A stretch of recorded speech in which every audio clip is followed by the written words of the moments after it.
Wow.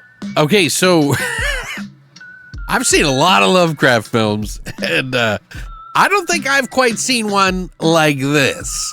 And yeah, we're definitely going to need to talk about this.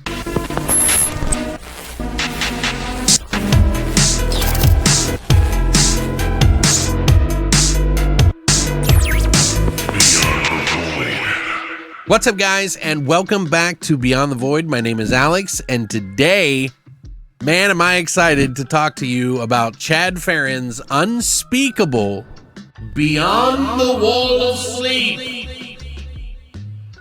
Yes, based off the Beyond the Wall of Sleep H.P. Lovecraft story about a man in an asylum, psychic transferring, all of that. This is a story about a man who is a doctor, who's an oneurologist, which, if you are unfamiliar with, is the study of dreams and their interpretations. And he is actually going to an Arkham asylum to study this crazy man who has multiple personalities, a split disorder, and he's dealing with sort of an entity or a light that is beyond the wall of sleep that is sort of taking over his body and controlling him in different personalities. Ambrose London, played by Edward Furlong, is there to investigate this guy and try to help him. And it's James Phillips and Joe Slater who are these combined personalities in one, and they even physically change. Now, to essentially make sense of what I'm talking about here and what happens in the movie, Ambrose taps into this guy's brain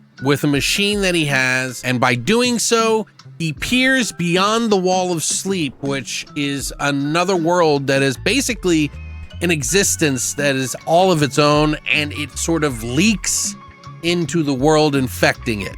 And that's all I'll say. It really adds a punch to the end of this movie. But man, I will tell you this. This is a movie that will make Frank Henenlotter proud. It feels so much like a Frank Henenlotter movie in an H.P. Lovecraft film with Joe Castro's special effects, which, if you've ever known anything about Joe, Joe's a fantastic effects makeup artist. I was literally writing him in a Facebook message to say, holy shit, man, this is some wild shit. I enjoyed this movie, but there's just so much I want to say, and I can't say enough. I can't say, it's like, it's going to be hard to talk about without spoiling the movie. For those of you who are H.P. Lovecraft, like, gotta be exactly like the story was, this is not exactly the same story as in the book. Does take some liberties, some pretty wild liberties, I might add, and you will notice that right off the bat in the very beginning of the movie, where it involves a penis and a lot of crazy stuff. I don't remember that being in the original story. It's been a little while. I've reread H.P. Lovecraft so many times, but I don't remember that.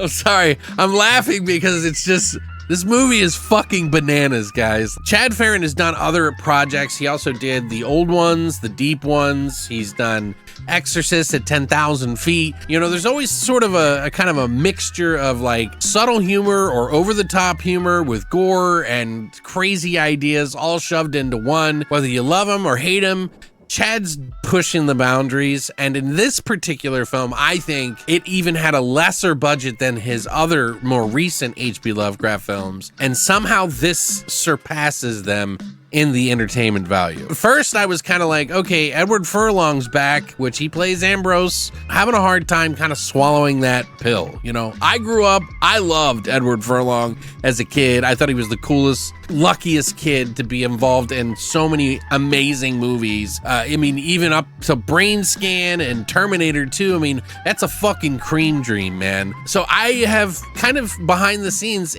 I've really admired him and his struggles and his personal life. So seeing him in the movie made me actually very excited to see him in. And at first, when I was watching this, it was really hard to watch him as a doctor. I wasn't really on board yet, but then I started to kind of get it as the movie progressed on, he was not your typical type of doctor anyway, so they kind of make it work in this film in a way that I was not expecting. And by the end of the movie, I felt like he was John Constantine in the world of H.P. Lovecraft. And I may be overspeaking it because it's definitely not of that caliber, but it definitely has that sort of vibe and humor about it that Constantine did. One thing's for sure, this is probably one of the best Edward Furlong movies I've seen in a long time. And I hope to see him in more. This movie has some great practical effects, humor beyond anything I can even imagine. I was cackling, laughing at some of the parts in this movie, and I'm not entirely sure I'm supposed to be laughing. Like, I don't know if I was supposed to be laughing, but I have seen other Chad Farren movies, so I'm pretty sure that it was intended to be something to enjoy. And this movie really packs a fucking punch. It is an independent film. It is schlockily done in a lot of different ways. There are moments where there are scenes where they're holding people in a garage, a car garage, which they make it work in this movie. But man, I was like, it's like they're self-aware of all of these things in the movie and trying to make a movie the best way that they can. And so I have this like mad respect for it because it's like they're self-aware. They know what they have. They can't just go out and buy a building or rent a hospital. This is a low-budget film. So they got to do what they can with what they got. And I think they did a really good job, even if it means that one of the patients is being held in a parking garage. But there's just moments in the film that I really thought were funny with Edward Furlong. A lot of the gore and violence in this film is just beyond anything you will ever expect. It is very sexually charged, so there's going to be a lot of penises in this movie, and they are not your typical ones. These ones fight back, my friend. When I laugh out loud, it really takes a lot for me to laugh out loud, especially when you're watching a movie by yourself. This is one of those movies I think that will elicit that behavior from you and your friends. Get some pizza, get some fucking beer. If you're a Lovecraft fan and you don't take things too seriously, because this is not a super serious movie, you will have a fucking blast with this movie. It takes a little while. It takes a little while to get in there, but when it does, man, the madness is insane. There's some Easter eggs in this movie too that Chad put in there, I think. One, I heard Insure was The Thing, and I heard a little noise. It was just something that was in that movie, I think. I don't know. Maybe I shouldn't be telling this out loud so Chad doesn't get sued. I really like this movie, and I've kind of spoken about the other movies before. They really didn't kind of elevate me to this like way, and I know that I may be getting overacting. I want you to understand this is a very, very low budget film that is doing a lot. It is going to ask of you to suspend your disbelief in ways that you have never done with a movie before, but because it's self-aware and because it tries to do some really cool, fun, interesting and entertaining things in the movie, with that self-awareness, it is a fun, enjoyable movie. With some movies that are trying to be fun and entertaining, they take themselves a little too seriously, and then the audience just doesn't buy in, and it becomes kind of like, I don't know, it gets lost in the sauce somehow. Some people are gonna say it's a so bad it's good film.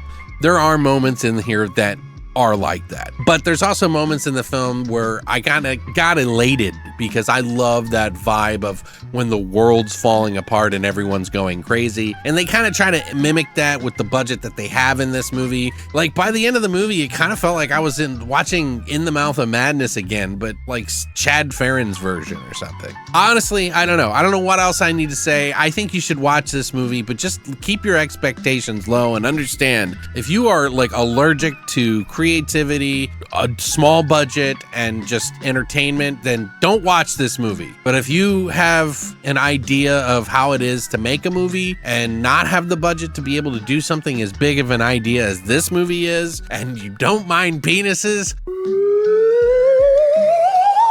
I say go for it. And yeah, that's my BTV stamp of approval. This is probably going to be one of the more unforgettable movies. Like I said, It really reminds me a lot of Frank Henenlotter. That's all I have to say about it. I hope you guys go and check it out. It's out today on VOD, so if you want to rent it, check it out. I would love to hear what you guys think. Watch the trailer if you like. I say go in blind if you trust me, and when it comes to this kind of stuff, remember everything that I've said. I would love to hear from you when you do watch it, so make sure you come back to this video and let me know what you think about the movie, because I would love to hear your thoughts on it. Thank you guys so much for allowing me to watch this movie, as a screener. I really appreciate that. It means a lot to us and this channel. We really have a good time helping each other out and finding all the best horror movies, whether they be little, indie, fun, weird especially. This is the place. But thanks again for coming by, and as always, long live the void.